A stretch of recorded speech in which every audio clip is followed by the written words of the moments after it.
은혜로운 찬양 감사합니다. 오늘 본문을 보시면은 한 청년이 등장을 하고 있습니다.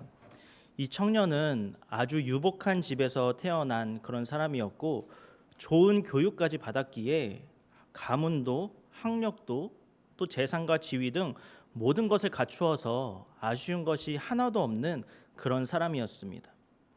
또 오늘 함께 읽은 본문은 아니지만 마가복음 10장에도 이 청년에 대해서 기록이 되어 있는데 거기를 보면 이 청년이 어려서부터 계명을 잘 지켰다라고 합니다. 이 말은 이 청년이 태어날 때부터 계명을 잘 지키는 그런 사람으로 태어났다는 것이 아니라 어려서부터 계명을 잘 지킬 수 있도록 부모님으로부터 아주 좋은 신앙 교육을 받았다는 것입니다. 즉 이 청년은 부유해서 경제적으로도 부족함이 없을 뿐만이 아니라 부모님의 믿음도 좋은 아주 경건한 집안의 출신이라는 것입니다. 그래서 이 청년은 세상의 쾌락을 즐길 수 있는 충분한 여건이 되는 사람이었습니다. 돈도 많이 있었고 지식도 가졌고 높은 지위까지 있었기에 마음만 먹었다면은 얼마든지 세상 향락에 빠져서 살 수 있는 사람이었습니다. 하지만 이 청년은 그러한 세상 유혹과 향락에 빠지지 않고 자기의 욕망을 절제하는 아주 도덕적인 삶까지 살았던 사람이었습니다. 그렇게 훌륭한 청년이 지금 예수님을 찾아와서 내가 무슨 일을 해야지 영생을 얻을 수 있는지 예수님께 묻고 있습니다. 이 청년은 겉으로 보기에는 아무런 문제가 없는 것처럼 보입니다. 문제가 없다기보다 너무나도 완벽한 인생을 사는 것처럼 보입니다. 남들이 부러워할 만한 그런 인생을 사는 것 같습니다. 그런데 이 청년의 속을 들여다보면 이 청년에게도 문제는 있었습니다. 그 문제는 어려서부터 지금까지 좋은 신앙 교육을 받고 또 하나님의 계명을 지키면서 착실하게 잘 살았고 또 남들에게 손해를 끼치기는커녕 너무나도 사람들과 좋은 관계를 맺으면서 유혹에 빠지지도 않고 절제하면서 이렇게 잘 살아왔는데 아직까지도 구원을 받았는지 아닌지 그 확신이 없었다는 것입니다. 그런데 이 부자 청년의 무슨 선한 일을 해야 영생을 얻을 수 있습니까? 라는 물음에 예수님께서 뭐라고 대답을 하십니까? 너의 소유를 팔아서 가난한 자들에게 주고 나를 따르라. 이렇게 말씀을 하십니다. 그랬더니 이 청년이 재물이 많아서 근심하여 물러갔다고 합니다. 사실 이 청년이 너무 악한 사람이라서 또 재물에 대한 욕심이 유별나서 그래서 돌아간 것이 아닙니다. 만약에 우리가 그 당시 그 청년의 입장이었더라면 거의 대부분의 사람들이 아마 하나님의 계명조차도 제대로 지키지 않았을 것입니다. 경제적인 여유도 있으니까 세상 재미에 푹 빠져서 영생에 대한 고민은 하지도 않았을 것이고 그러니 당연히 예수님을 찾아와서 이런 질문조차도 하지 않았을 것입니다. 그런데 이 청년은 우리와 달랐습니다. 지금까지 열심히 계명을 지키면서 신앙생활을 해왔음에도 아직 무엇이 부족한지 예수님께 물었다는 것은 다시 말하면 아무리 어려운 것이라도 아무리 어려운 계명이라도 나는 지킬 자신이 있었다는 것입니다. 지금까지 자기가 해왔던 것보다 조금 더 노력하고 조금 더 힘쓰고 조금 더 애쓰면 영생을 얻을 수 있다고 생각을 한 것입니다. 결국 이 청년은 자기의 삶을 지금까지 살아왔던 것보다 조금만 더 개선하기만 하면 영생, 즉 구원을 얻을 수 있겠구나 이렇게 생각을 한 것입니다. 그런데 이 부자 청년의 무릎에 예수님께서 너의 소유를 팔아서 가난한 자들에게 주고 나를 따르라 이렇게 말씀을 하셨습니다. 예수님께서 왜 이렇게 말씀을 하셨을까요? 그 이유는 예수님께서 이 부자 청년에게 너가 가장 소중하게 여기는 그것을 포기하고 나를 따르라고 말씀하신 것입니다. 아까도 말씀드렸듯이 이 부자 청년은 자기의 삶을 조금만 개선하면 구원받을 수 있겠다고 생각을 했습니다. 지금처럼 자신의 소유를 가장 사랑하면서 조금 더 선행을 베풀고 조금 더 계명을 잘 지키고 자기의 삶을 조금만 더 절제한다면 나는 구원받을 수 있겠구나, 이렇게 생각한 것입니다.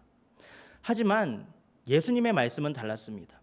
삶의 작은 개선으로는 결코 구원을 받을 수 없다는 것입니다. 이것은 곧 내 삶의 우선순위를 완전히 뒤엎어버리는 인생의 대전환이 있어야만 구원을 얻을 수 있다는 것입니다. 내 삶의 우선순위에서 가장 높은 위치를 차지하고 있는 것들, 내가 가장 사랑하고 내가 가장 소중하게 여기고 내가 가장 아끼는 그것을 포기하고 예수님을 따라야만, 예수님을 내 삶의 가장 높은 우선순위로 모셔야만, 그래야만 구원을 얻을 수가 있다는 것입니다. 이것을 다른 말로 하면 어떻게 이야기할 수가 있을까요? 우리는 하나님을 우리 인생의 주인으로 모셔야 합니다. 나 스스로가 하나님처럼 되고자 하는 그 마음을 내려놓아야 합니다. 그리고 내 인생의 주인의 자리에서 내려와서 그 주인의 자리를 하나님께 내어드려야 합니다. 내 인생의 주인은 내가 아니라 하나님이시라는 사실을 인정하고 내 삶의 주인이신 하나님을 따라야 합니다. 바로 이 길만이 우리가 구원을 얻을 수 있는 유일한 길이라는 사실을 믿으시기 바랍니다. 이에 대해서 예수님은 오늘 본문 24절에서 낙타가 바늘기로 들어가는 것이 부자가 하나님의 나라에 들어가는 것보다 쉽다라고 이야기를 하십니다. 사실 낙타가 바늘기로 들어간다는 것이 가능한 이야기입니까? 그 일은 불가능한 일입니다. 그런데도 예수님께서 이렇게 말씀하신 것은 단순히 돈이 많으면, 부자면 하나님 나라에 들어가는 것이 불가능하다, 이런 말씀을 하신 것이 아닙니다. 예수님께서 이렇게 말씀하신 것은 부자가 예수님보다 재물을 더 사랑하듯이 지금 나에게 예수님보다 더 사랑하는 것이 있다면, 아직도 내 삶의 주인의 자리를 주님께 내어드리지 않았다면 그 사람은 하나님 나라에 들어가는 것이 불가능하다는 것입니다. 이 예수님의 말씀에 충격을 받은 제자들이 그러면 도대체 누가 구원을 받을 수 있습니까? 라고 물었습니다.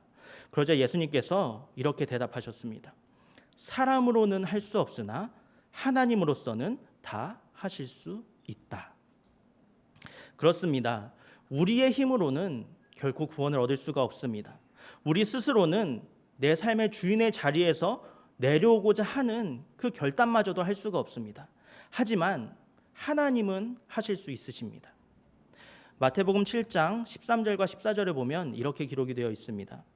좁은 문으로 들어가라. 멸망으로 인도하는 문은 크고 그 길이 넓어 그리로 들어가는 자가 많고 생명으로 인도하는 문은 좁고 길이 협착하여 찾는 자가 적음이라. 이처럼 멸망으로 인도하는 문은 크고 넓어서 원하는 사람은 누구나 다 갈 수 있습니다. 아무나 다 들어가는 것이 바로 멸망으로 인도하는 문입니다. 하지만 생명으로 인도하는 문은 좁고 협착해서 찾는 자가 적다고 합니다. 단순히 가기가 어렵기 때문에 사람들이 찾지 않는 것일까요? 그것이 아니라 좁고 협착하다는 것은 단순히 어려운 길이 아니라 인간의 힘으로는 갈 수가 없는 길이라는 것입니다. 생명으로 인도하는 좁고 협착한 길은 우리의 힘만으로는 결코 갈 수가 없는 불가능한 길입니다. 그래서 사람들이 찾지 않는 것입니다. 갈 수가 없는 길이기 때문입니다. 그런데 이 길을 지나갈 수 있는 유일한 방법이 있습니다. 그것은 바로 예수님을 내 삶의 주인으로 모시는 것입니다.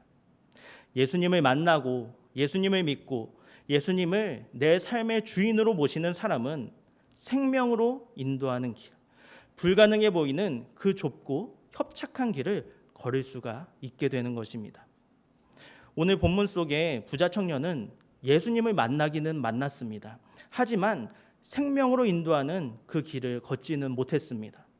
왜냐하면 예수님을 만났음에도 자기 삶의 주인의 자리에서 내려오지 못했고 그 결과 주님을 자기 인생의 주인으로 모시는 인생의 대전환이 일어나지 않았기 때문입니다.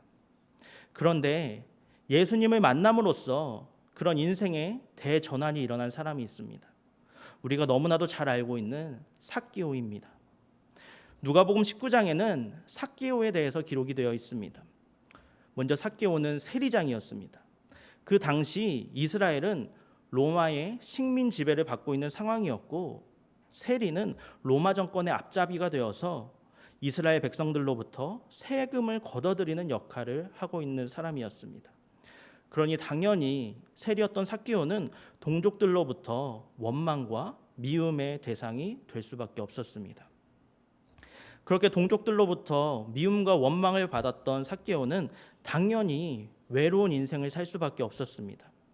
그렇게 외로운 인생을 살다 보니까 이 삭개오의 인생의 목적은 오로지 돈뿐이었습니다. 그래서 삭개오는 돈을 벌기 위해서 사람들을 속여가면서까지 돈을 축적했습니다. 이처럼 외롭고 동족들로부터 미움받는 삶을 살아가던 삭개오가 어느 날 한 가지 소식을 듣게 됩니다. 그것은 바로 예수님께서 여리고를 지나가신다는 소식이었습니다. 그 당시에 예수님의 인기는 정말로 엄청났습니다. 예수님께서 행하셨던 수많은 이적들이 사람들에게 알려졌고, 그래서 예수님이 지나가시는 길은 사람들로 인산인해를 이루었습니다. 그만큼 많은 사람들이 예수님을 만나고 싶어 했던 것입니다. 그리고 이것은 삭개오가 살고 있었던 여리고에서도 마찬가지였습니다. 예수님께서 여리고를 지나가실 때에도 수많은 사람들이 모여들었습니다. 그리고 삭개오 또한 예수님을 만나기 위해서 모여든 사람들 중에 하나였습니다. 그런데 사실 삭개오가 많은 사람들이 모인 자리에 나아갔다는 것, 그 자체가 엄청난 용기를 필요로 하는 일이었습니다. 왜냐하면 그 당시에 무력으로 독립운동을 하던 사람들이 로마의 앞잡이였던 세리들을 공격하는 일들이 빈번하게 일어났기 때문에 삭개오가 군중들이 모인 자리로 나아갔다는 것은 곧 자기의 생명이 위태로울 수도 있었다는 것입니다. 그럼에도 불구하고 삭개오가 예수님을 만나기 위해서 이 군중들이 모인 자리로 갔다는 것은 다른 말로 하면 삭개오는 예수님을 만나기 위해서 자기의 목숨까지도 걸었다는 것입니다. 뿐만 아니라 삭개오는 자기의 너무나도 작은 키 때문에 예수님을 만나지도 못하고 또 보지도 못하게 되니까 용기를 내서 뽕나무로 올라갔습니다. 온 사방이 자기를 미워하고 싫어하고 자기를 해칠 수도 있는 사람들로 가득한 상황이라면 최대한 사람들이 알아보지 못하도록 몸을 숨기는 것이 상식적인 일일 겁니다. 하지만 이 삭개오는 뽕나무로 올라가면 많은 사람들이 자기를 알아보게 될 것을 알고 있으면서도 예수님을 보기 위해서 뽕나무로 올라갔습니다. 그만큼 삭개오는 예수님을 만나고 싶다는 간절한 마음을 가지고 있었던 겁니다.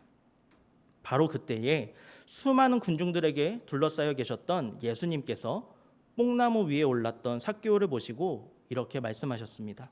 삭개오야, 속히 내려와라. 내가 오늘 너의 집에 가서 유해야 하겠다. 예수님의 이 말씀에 감격한 삭개오는 빠르게 내려와서 예수님을 모시고 자기 집으로 갔습니다. 그리고 삭개오는 예수님 앞에서 이렇게 고백했습니다. 누가복음 19장 8절 말씀입니다. 주여 보시옵소서, 내 소유의 절반을 가난한 자에게 주겠사오며 만일 누구의 것을 속여 빼앗은 일이 있으면 내 갑절이나 갚겠나이다.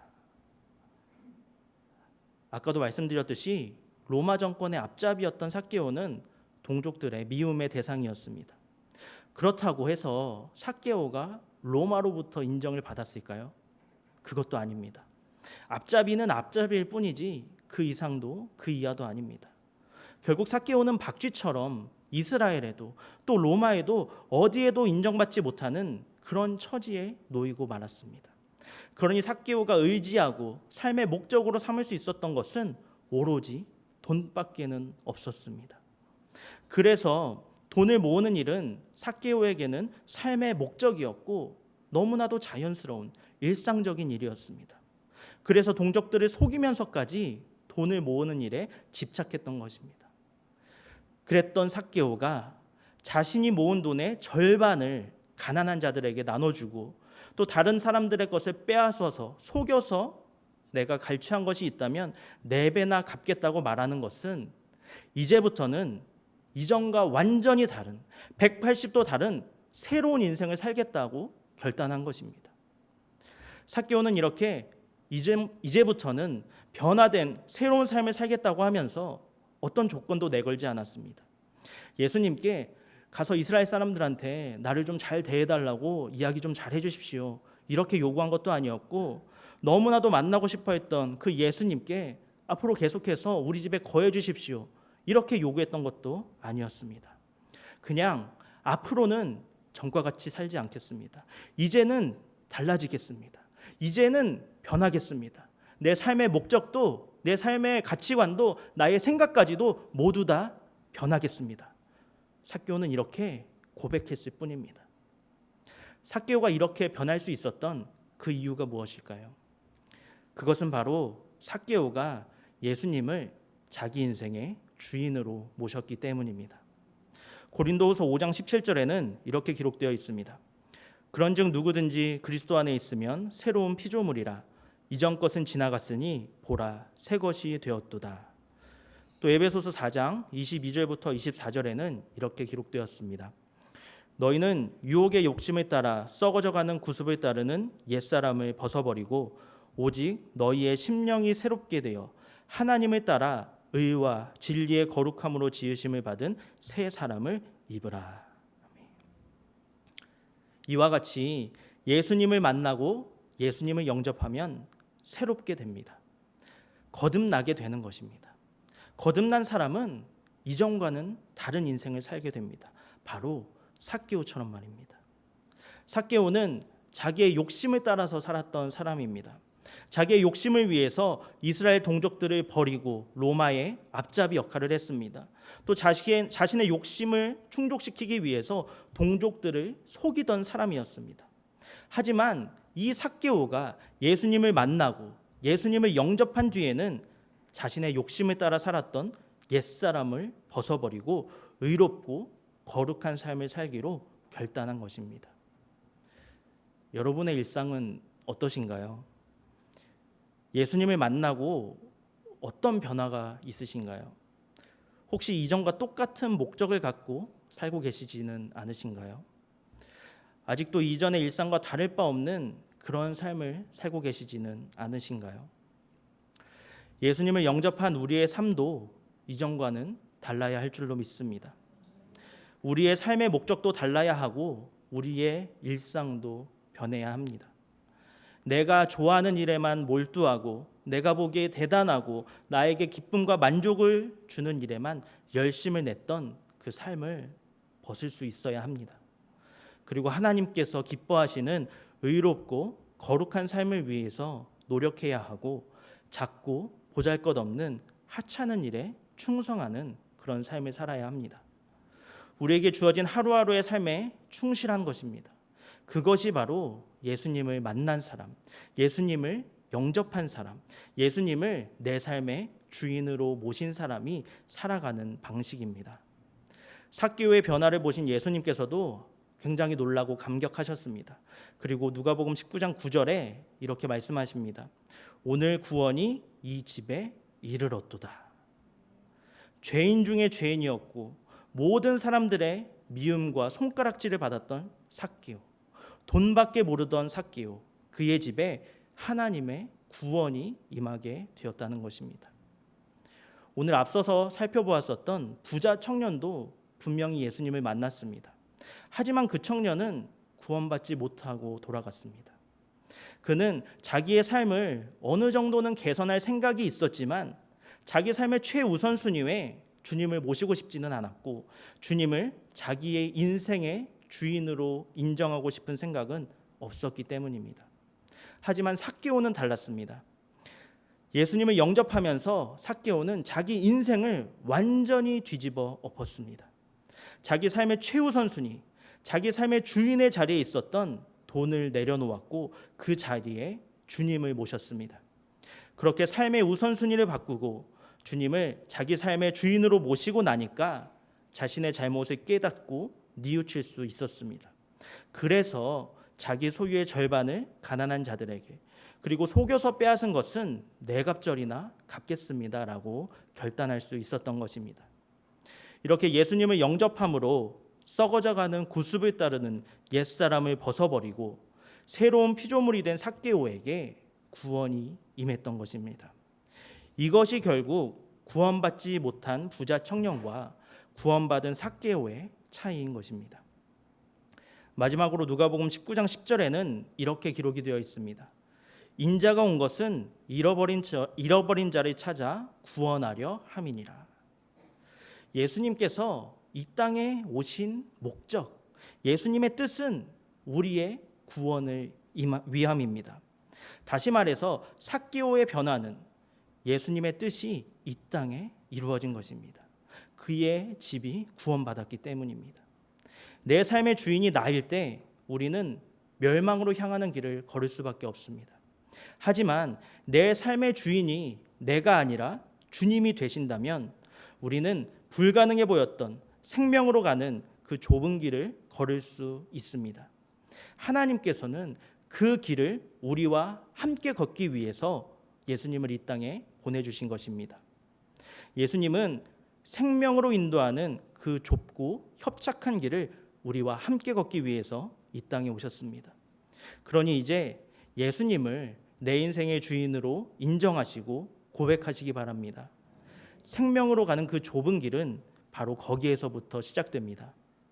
예수님을 내 인생의 주인으로 인정하고 내 힘으로는 갈 수 없는 길, 생명으로 가는 그 좁고 협착한 길을 예수님과 함께, 예수님의 손을 잡고 함께 걸어가시는 저와 여러분이 되시기를 바랍니다. 함께 기도하겠습니다.